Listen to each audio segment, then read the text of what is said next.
¿Qué tal, amigos? Es un gusto saludarlos. La verdad que estoy muy contento y bueno, hoy quiero explicarles mediante esta cápsula cómo determinar el dominio de una función polinomial, de una función racional y de una función irracional.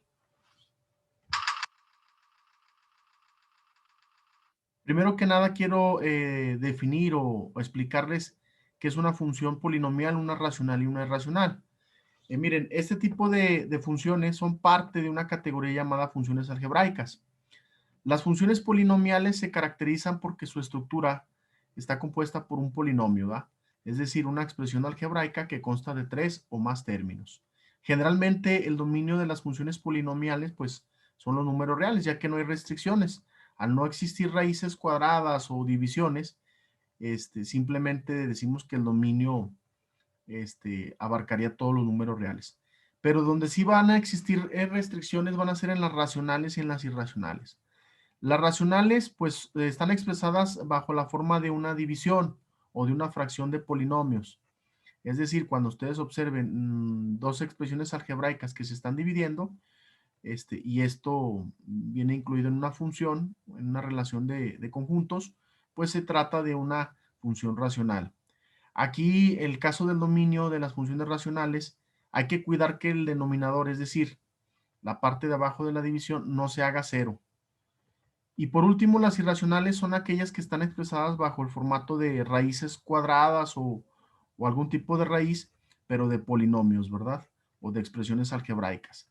Aquí también hay que ser cuidadosos porque a la hora de determinar el dominio de este tipo de funciones, tenemos que cuidar que, por ejemplo, cuando tenemos raíces pares, por así decirlo, una raíz cuadrada, no queden en la parte interior expresiones que conduzcan a números negativos, porque no se pueden extraer raíces cuadradas de números negativos. Hay que recordar que no están determinadas, ¿verdad?, en los números reales. Entonces, una raíz cuadrada de un número negativo se considera algo indeterminado. Muy bien, también parte de los conceptos que son importantes es pues decir que los números reales es un conjunto completo que abarca fracciones, números negativos, el cero, los naturales, números como raíces cuadradas de números primos, constantes como pi, como el número de Euler. En general, toda esta gama de números son parte de los números reales. Entonces, este espectro es el que se considera, ¿verdad? Para este conjunto que, pues que las matemáticas se considera ordenado, completo y denso. Decirles también que el dominio es el conjunto de números reales para los cuales la función está definida, ¿verdad? En X, en sus primeras componentes. Y lo vamos a estar simbolizando con, pues ahora sí que la palabra DOM y entre paréntesis la función. Vamos a trabajar tres ejemplos, como había dicho al principio.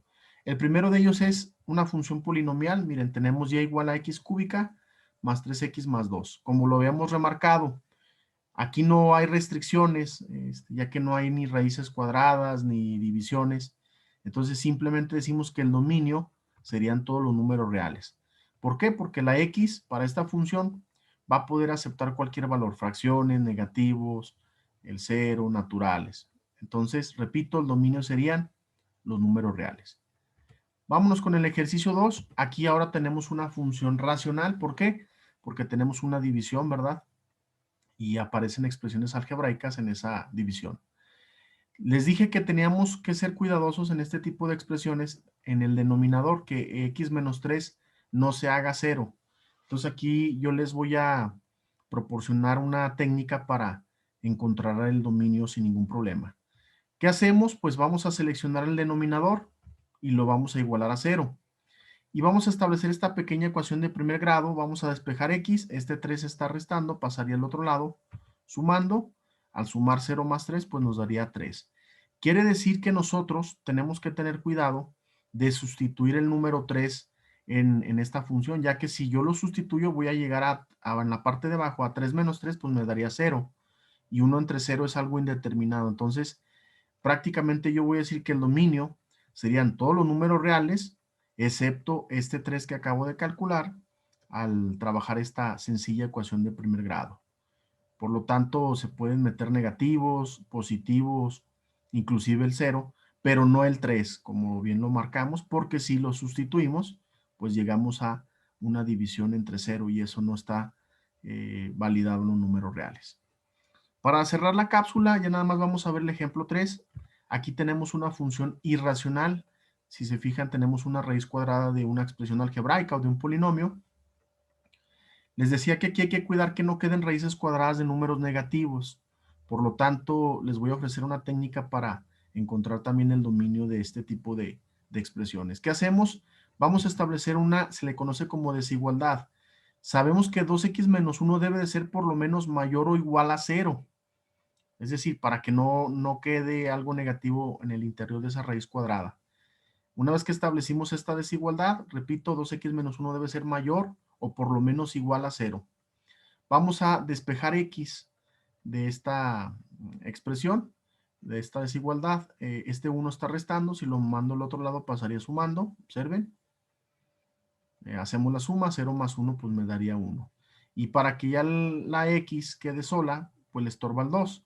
El 2 está multiplicando con la x. Si está multiplicando algo y lo paso al otro lado, pasaría dividiendo, la operación contraria. Y me queda que x debe ser mayor o igual a un medio. Con esto ya determino que mi dominio serían los números reales mayores o iguales a un medio. Es decir, yo le puedo sustituir a esta función y no tener ningún problema valores a partir de un medio, ¿verdad? Mayores. Y todavía el un medio, si se fijan, lo acepta. Vamos por ejemplo, a trabajarlo. Miren, 2. Si x vale un medio, sería 2 por un medio, me quedaría 1, menos 1, 0. Todavía sí se puede extraer sin ningún problema la raíz cuadrada de 0. Y a partir de un medio hacia adelante, todos serían válidos. Pues hasta aquí mi explicación. Yo quiero agradecerles a todos, mandarles un fuerte abrazo, un cordial saludo. Muchas gracias. Cuídense mucho.